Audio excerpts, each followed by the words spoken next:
Hello everyone, my name is Giovanna and I'm here today to talk to you guys about a research project. First one that I want to talk about is Boba. Boba was founded, actually it wasn't founded, but it was introduced to the Los Angeles kind of area in 1990. It was Vietnamese restaurants that had it, I'm sorry, not Vietnamese, it was Thai restaurants that had Boba inside of their stores first. And what happened is when they had them inside of the store first, only the people that traditionally knew what Boba was and was about would ask to order and stuff like that. But then as they started ordering it, then of course the people in the surrounding areas got curious about what it was and what it was about. And boba are tapioca balls. Now boba is a drink that has tapioca balls inside of it. The overall name boba is the drink itself, so it's the drink that has tapioca balls inside. The balls itself are, like I said, tapioca balls. They don't have much flavor to them. Actually, they don't have any flavor to them at all, but they're really good. Me personally, I like boba because sometimes I'm not really hungry, but I know I need to eat, or I just wanted to have a quick snack, or my stomach's growling or something like that. And when you have boba it fills you up. Well, it fills me up at least. So if I get a drink of boba in it, it's like I'm quenching my thirst and I'm also filling myself up at the same time. But yeah, like I was saying, boba was introduced to Los Angeles area in 1990. Since then, the population of boba restaurants and boba places have grown tremendously. Boba traditionally for the Los Angeles area started in the San Fernando Valley. Like I said, at the Thai restaurants, and then once they moved over from the Thai restaurants, and that's when now you see them like everywhere. Like everyone sells boba now. In the valley now, you can find like a whole bunch of you can find, but there's a lot of restaurants in the valley now, like on every corner, that sells boba. Boba is amazing. Boba has took Los Angeles County as a whole by storm. That I have felt has had a major impact on Los Angeles County and everything like that. My whole little area where I come from is mochi ice cream. Now, when I first was introduced to mochi, I was introduced to mochi as this little like dough thing, and it had like rice or beans or something like that inside of it. But now, more recently, it's like the Japanese culture adapted it to, because everyone doesn't like that kind of stuff. So they kind of adapted it to like the area of where they are, which is Los Angeles. We live in Los Angeles, so it's hot in Los Angeles, and everybody in Los Angeles loves ice cream. I mean, who doesn't love ice cream? I love ice cream. I love ice cream. You should love ice cream. I mean, unless you're lactose intolerant, but then still people that's lactose intolerant love ice cream. Anywho, more recently, because mochi ice cream wasn't always a big thing. Mochi ice cream came around actually within like the I think it's like 1999, something like that. Don't quote me on that date, but it's around that time. And mochi ice cream is amazing. So it's like this little dough thing. So it's kind of still like it's not the rice. It's kind of like the rice paper still, but it's like this little dough thing. And of course it has ice cream inside, and then on the outside it has flour. It has a lot of different textures and everything included in that. Now, like I did say, I think it might sound a little repetitive, but mochi before was like, it had actually actual foods in it. Now it's kind of like seen in Los Angeles area as a dessert. It wasn't till about 4 years ago, actually, when I started working in Torrance, because that's where I work at now. I'm currently a manager at T-Mobile store in Torrance. When I found out about mochi ice cream, because I would just see all these places that had these little colorful balls, and they come in like different, like tons of different flavors, like chocolate, green tea, mango, strawberry, vanilla, all these kind of different flavors. And I would always wonder, like, well, what are those? And they come in different shapes too. Some of them are just like these little balls, and then some of them look like donuts, but then it's mochi ice cream. Or some of them are mochi jelly. So it's like, the idea of mochi is amazing because it's just so much, and then people in the Los Angeles area like different, like colorful stuff. They like stuff we like different stuff here. I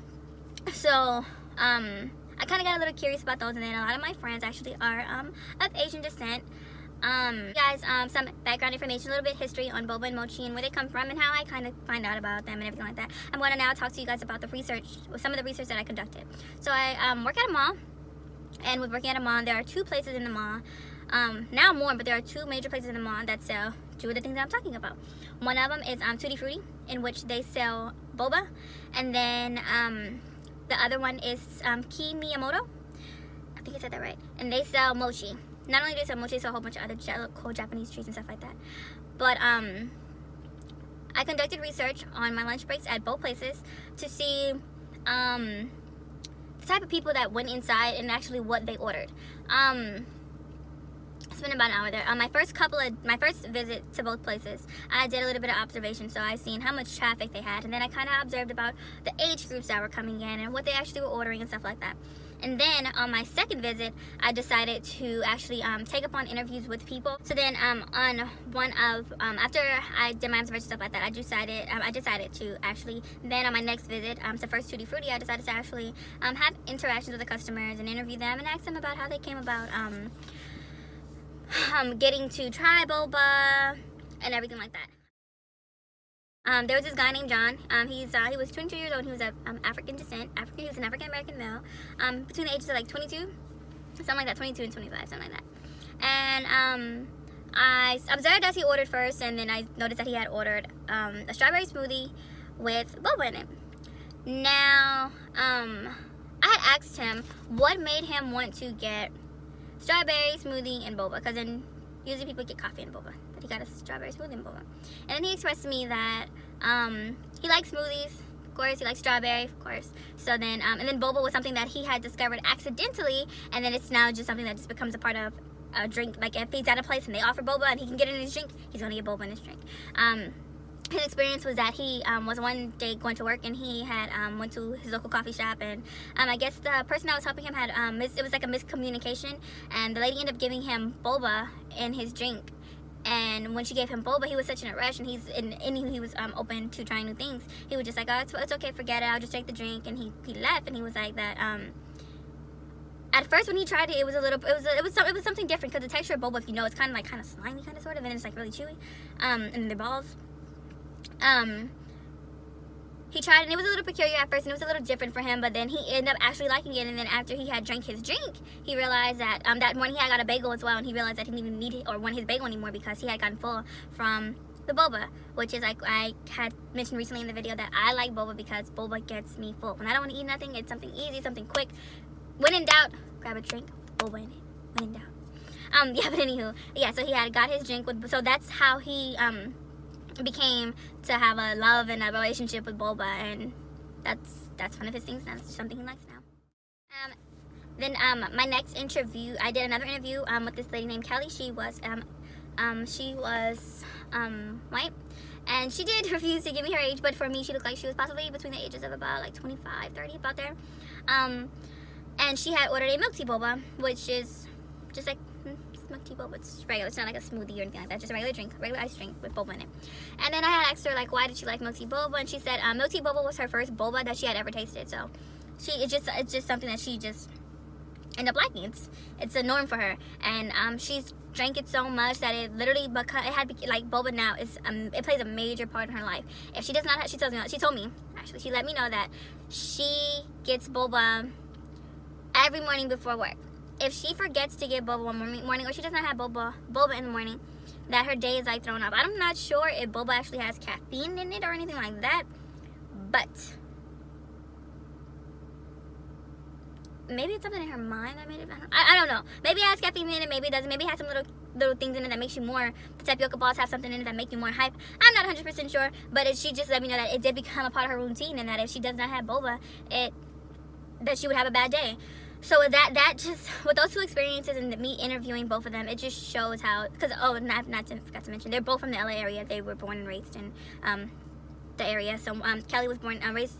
Kelly grew up and lived around the San Pedro area, and then John grew up in the Hawthorne area.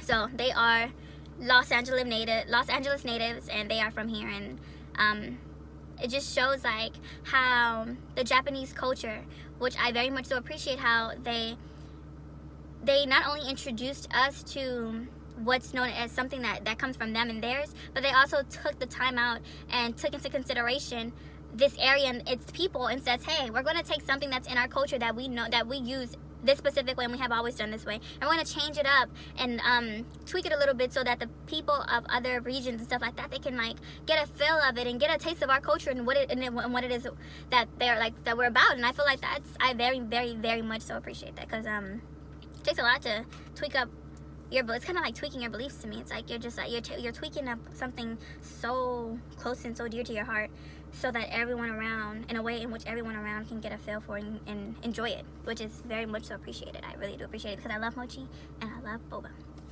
Next day, on my fourth day, I decided to then go to K Miyamoto and conduct interviews there with customers.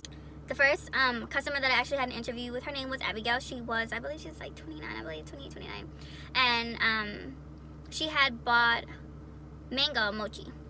I actually engaged in conversation with her and asked her kind of like, why does she like the mango mochis and how did she get to come to like those and all that good stuff. And she's Hispanic, so she told me that specifically the mango flavor because of where she comes from and she loves mangoes. She had expressed to me that she was open to try new things, but she wouldn't like go out of her way to like, oh wow, I'll go buy mochi and da-da-da and try to whatever. But she had her group of friends were really into anime and Asian pop culture and stuff like that, and they had told her about mochi and she was interested in trying it. So what they had did, they had got her some. The first time she tried it, it was a little F for her. She wasn't really that interested and she really didn't like it that much, and then she ended up trying it again, and then now she loves it. She said she actually likes the texture. At first, what first got her were the texture. She was not sure about if she actually enjoyed the textures, but now that she has had it again, she tried it again, and so on and so forth. She actually enjoys the texture of mochis and the flavor and everything that they have, like everything that mochi actually has to offer. She actually enjoys it, which is great because I love mochi. Everyone should love mochi. Mochi's great. Mochi's good. Mochi makes me happy. Next, I took on an interview with a guy named Kevin at Minamoto. And I asked him what got him engaged in mochi. And he had expressed to me that he was at a friend's wedding reception and they had these little balls that he had not seen before at the reception. So he was a little peculiar about actually grabbing one and putting one on the plate, but he ended up getting one, of course. That's why I'm getting there. But he ended up getting a mochi and putting it on his plate. When he first had tasted it, he wasn't sure if he liked it, he told me. He said he bit it and he was like, it was gummy, it was chewy, and then it was cold. The other food that he had on his plate, it was hot food, and it was in like, it was all on that one table, so I guess he thought that it was going to be hot. But it was cold, it was mushy, and all that, and that. So he was kind of like, he said he was a little confused, and he was really took it by surprise.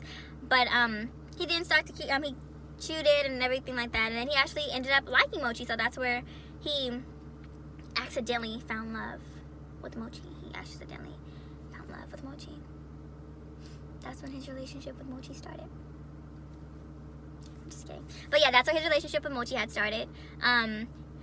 Let me know that he was not really a person that was open to trying new things. He tried to stay, he was really like simple, and he was really like plain. Like when he would like everything for him was just like, yeah, I'm not into trying new things, I'm not gonna try new things, I'm okay with the basic things. So when he actually tried it, he referred it to as his mochi exploration, which then he started wanting to try all different flavors of mochi. Like when he found out that there was just like more than a vanilla flavor, there's actually like a green tea flavor and like vanilla flavor and all these different kind of flavors you can get with it. That's when he started branching out and trying all these new things, and then now he's just as bad as I am. He loves mochi. All in all, after conducting my research around boba and mochi, I observe and appreciate very, very, very much so the ways in which Asian pop culture takes what they have, and that's what I would consider their own. If it was something from my culture, it would be my own, something from their own, and putting it out there into different worlds so that it's comfortable for everyone to try, and that it doesn't seem like it's just branched to only be directed at one group to be able to like it and everything like that. I really, really, really do appreciate that. You can see how the impact of Asian pop culture, you can see the impact that Asian pop culture has on Los Angeles as a whole, from mochi to boba to anime. Before taking this Asian pop culture class, I was not really into anime. I really was not. Now, I'm an artist, I draw and everything like that, and now after taking this class, prior to taking this class, I would kind of see myself actually drawing some of my paintings and my drawings and stuff kind of in the anime aspect, but now I really see that I am taking a lot of little things from anime and how their flowers, the big eyeballs for the drawings and stuff like that, and I'm actually putting that and incorporating that into my own artwork. So that's just like a lot of their stuff that they have and that they use. I'm just seeing how Los Angeles as a whole and its people, we actually enjoy this stuff. We actually enjoy watching it and taking little parts from it and incorporating it into our own work. And I very, very much so appreciate how they allow us to do so, and how they even take the time out themselves to incorporate our stuff into their stuff, so that it's all of our stuff. Like it's everyone's. It's not just the Asian pop culture. It's now the Asian Los Angeles pop culture, and we're all in it together. Enjoyed watching this video, and I hope I made you want to open up and try new things. Don't take people's words for it, because everyone's taste buds are different.